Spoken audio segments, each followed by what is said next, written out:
the biggest mistake of the British monarchy, and more importantly, is it right now to invite two people to the Platinum Jubilee when seemingly, if you count up and look at the polls, they're simply not wanted? Hi, good morning, Neil Sean here. Nice to have your company. Thank you so much for all your kind comments about all those recent videos. Yes, I know, I feel the same way about the diversity managers and the NHS. There's all many sort of things that we could spend the money on better, don't you think? And I also think actors are daft, aren't they? You know, they should really just stick to what they know, which is plugging their product and actually saying other people's words. I don't know why they want to get political. I think it's this modern age of the social media where they feel they can grab a few headlines and hopefully turn those into viewers. As we've told you, it simply doesn't work that way. There's a bigger problem also now brewing in the House of Windsor, and here's why. As we now know, Harry and Meghan made that secret visit and everybody was saying, oh, you know, it's an olive branch, it's a move forward, all that sort of stuff. The mood over here in the United Kingdom, and I'm sure in the rest of the world, quite honestly, is given how much bad PR these two have already inflicted on the British monarchy, and allegedly there's more to come with Prince Harry's book, How Forgiving Can the Royal Family Be?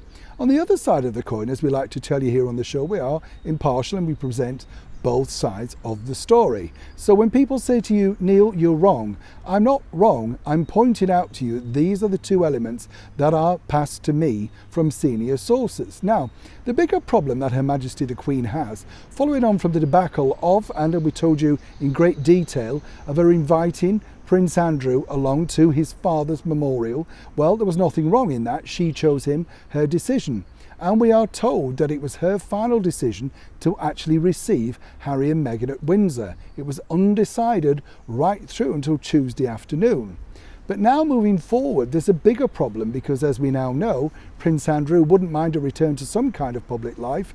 But more importantly, I think he will be seen as even more welcome than Harry and Meghan if they were to be gifted an opportunity to return into the inner royal circle for the forthcoming Platinum Jubilee celebrations. It truly is that much of a difficult feeling over here. Now, there's two sides to each story, as we can tell you. I can see why Her Majesty the Queen would like her family around her on such an auspicious occasion, naturally.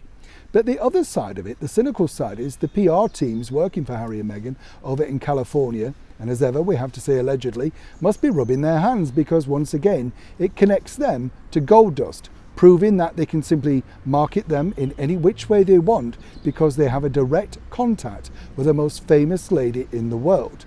Now, as we know, Prince William and Catherine and of course Prince Charles were really reticent about this, as one can imagine. They know the public mood, and the public mood can shift either way.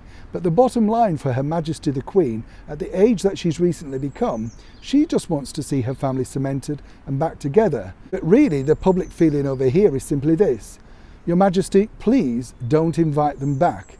We simply don't want to see them spoiling such a wonderful occasion.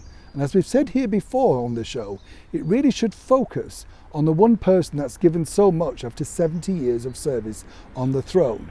And as we've now seen with the Hollywood-style welcome of Harry and Meghan in the Netherlands, if they do turn up, then all focus will be on two other people rather than the one individual who truly deserves it. As ever, I'd love to know your feelings on this story below in the comments. And remember, be kind and respectful. As ever, thank you so much for watching. Neil Sean.